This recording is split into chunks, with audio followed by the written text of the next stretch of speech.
A Lesson Before Dying by Ernest J. Gaines, Chapter 22.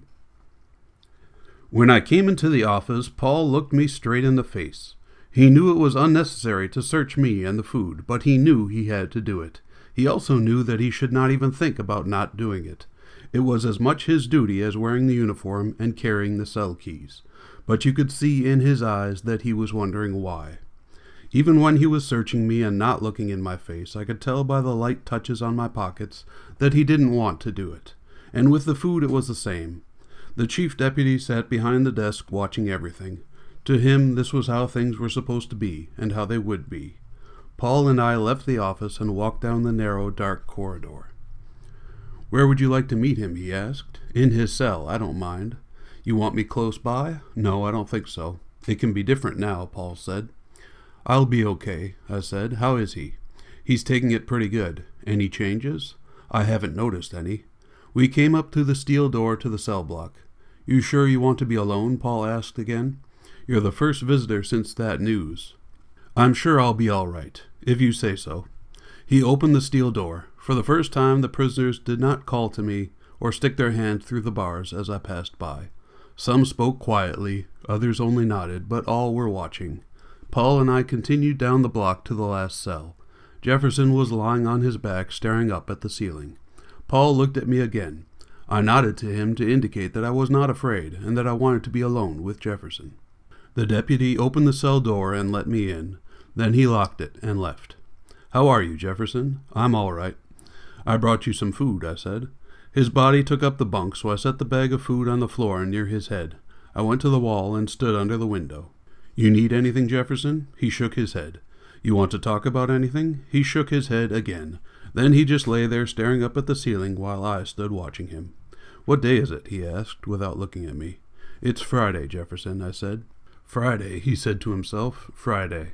He was quiet for a moment, then he slowly let his feet slide to the floor as he sat up on the bunk. "Looks like it's pretty out there," he said, gazing up at the window. "Yes, it's a nice day," I said. "No clouds anywhere, just blue." "You think it's going to be like that day?" he asked. I didn't answer him. He was looking out the window when he said it. Now he turned to me. "I hope it's the kind of day you want, Jefferson," I said. "The kind of day I want," he said. "The kind of day I want? I never got nothing I wanted in my whole life. Now I'm going to get a whole day?" I didn't know what to say. He looked at me a while, then he turned to the window again. "Do you like fruit, Jefferson?" I asked him. "I can pick up some fruit and some pecans. Ice cream, funny books, things like that." "I want me a whole gallon of ice cream," he said, still looking out the window. I saw a slight smile come on his face, and it was not a bitter smile, not bitter at all. "A whole gallon of vanilla ice cream, eat it with a pot spoon, my last supper. A whole gallon of ice cream." He looked at me again. "Ain't never had enough ice cream. Never had more than a nickel cone. Used to run out in the quarter and hand the ice cream man my nickel, and he'd give me a little scoop on a cone. But now I'm going to get me a whole gallon. That's what I want. A whole gallon. Eat it with a pot spoon." "I can bring you some ice cream any time, Jefferson," I said. "I'm going to wait," he said. "I'm going to wait. I want a whole gallon. Eat it with a pot spoon, every bit of it, with a pot spoon."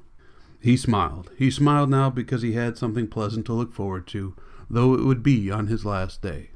And he would save it until the very last moment. "You want to hear about the news from the quarter?" I asked him. "Stella had her baby." He looked at me, not as he had done in the past, in pain, with hate. He looked at me with an inner calmness now. "Was it the ice cream?" "He favor Gable?" he asked. "With little babies, they don't favor anybody too much," I said. "Old Gable," he said, and smiled to himself. "Got himself a baby, got himself a baby." Then I saw the face change. He was no longer smiling, but staring at the wall. We were supposed to go hunting that day. He had forgotten about the ice cream now. He was remembering the day he was supposed to go into the swamp with Gable, but instead had ended up with Brother and Bear at the liquor store. "Inez is still giving her fares up the quarter," I said, trying to get him back, "but no music, no dancing. She calls that sinning. If you want your music at a fair, you have to go down to Willie Aaron's house. Willie still has that stack of old low-down blues, Tampa Red, Mercy D, all of them." He was not listening to me now. He seemed to be thinking about hunting with Gable. "I just thought of something," I told him. "Let me bring you a little radio. You can have music all the time. You can listen to Randy's record shop late at night." "Randy still on?" he asked, looking at the wall, not at me. "Yes, he's still on," I said. I was listening to him just the other night. I have to play the radio low so Taunt Lou can't hear it. These old people, you know, all music except church music is sitting music. So I play it so low I can hardly hear it myself. I laughed to make him laugh, but he did not. Do you want me to bring you a little radio next time I come? I asked him. He nodded, yeah. Edwin's has these little Philcos, not too big, I said, and I boxed my hands to show him the approximate size of the radio.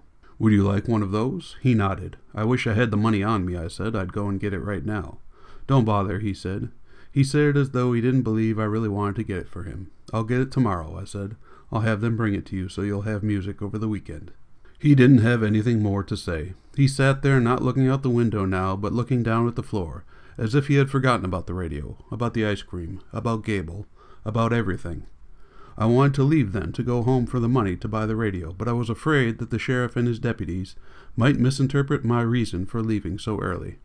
I was sure they were paying closer attention to everything now, and they would not have understood my reason for leaving earlier than I usually did. So I just stood there until the deputy came to let me out. Paul wanted to know how everything had gone between Jefferson and me, and I told him it was better than ever. He looked at me as if he felt I was making this all up, but I could see in his face that he wanted to believe it. I told him that I had promised Jefferson a radio, and that I would go home and get the money to buy one.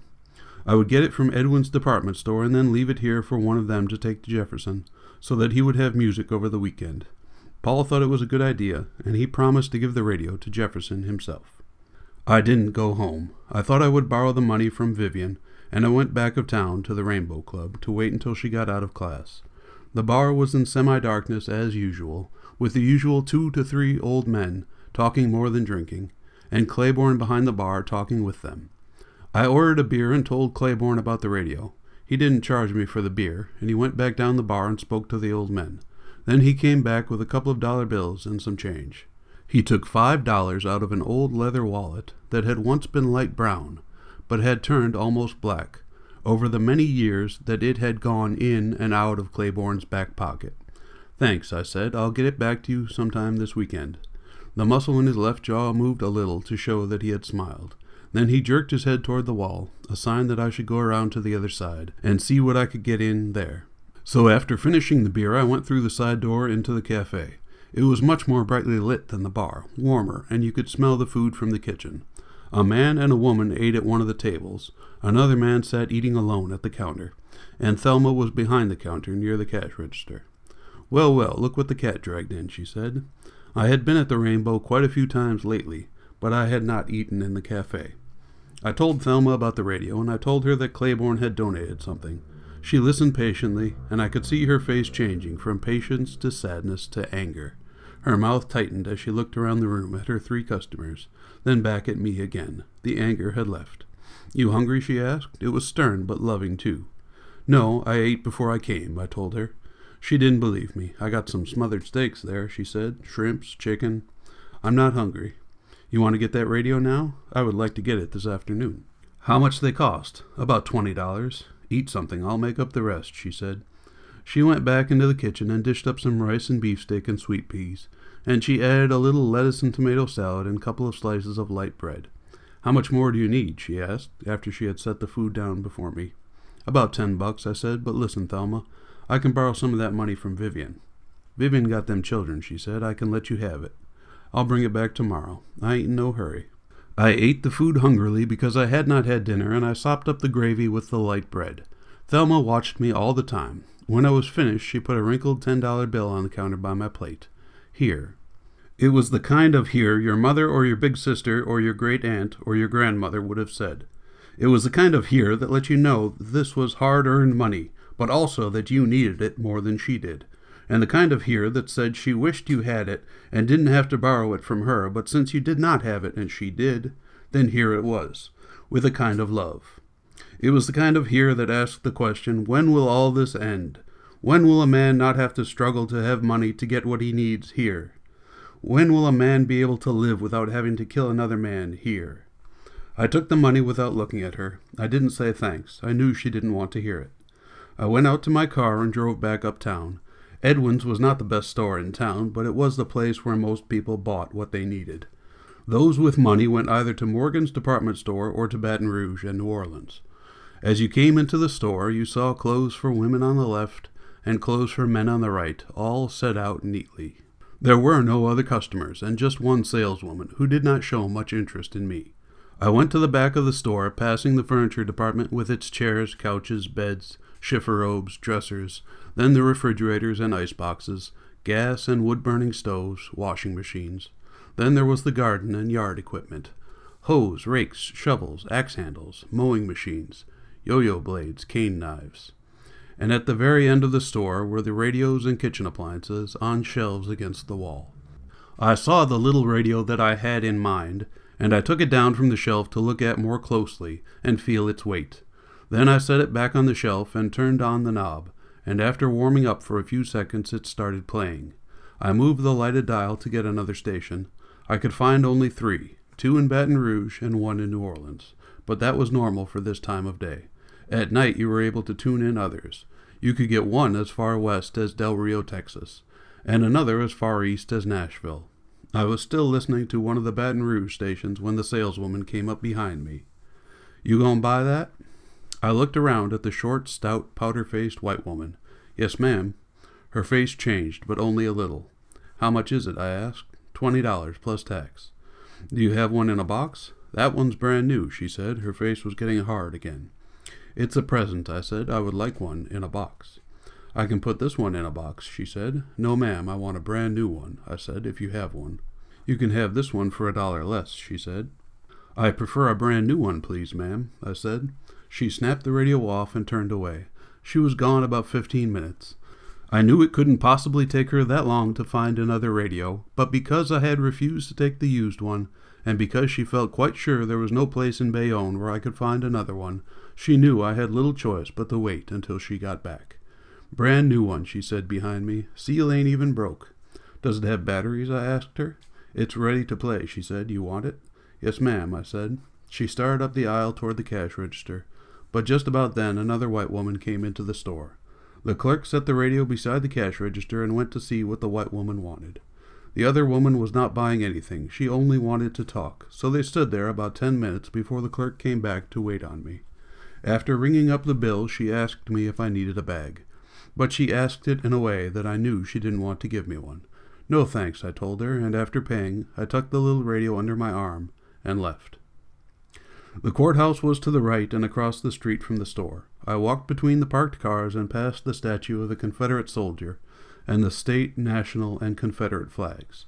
Paul and Sheriff Guidry were in the office. Paul saw the package under my arm, and I could see that he was happy that I had remembered. The sheriff looked up at me from his desk. "Well, Professor, is that the radio?" "Yes, sir. I hope you don't mind." "No, I don't mind this time," he said, "but from now on, you ask permission before you bring anything else in here." I spoke to the deputy. "The deputy can't give you permission to bring things in here. I do," he said. I was quiet. "Leave it," the sheriff said. "I'll see that he gets it. Batteries, I hope." "Yes, sir, batteries," I said. I had almost said batteries. "How did it go today?" he asked. "All right," I said. The sheriff nodded. "I'll see he gets it. Thank you, sir." I looked at Paul. He nodded and smiled. He probably would have said something encouraging if the sheriff had not been there. I went to my car and drove back to the Rainbow, hoping that Vivian would be there and that we would have a drink and just sit there in the semi-darkness, alone, together.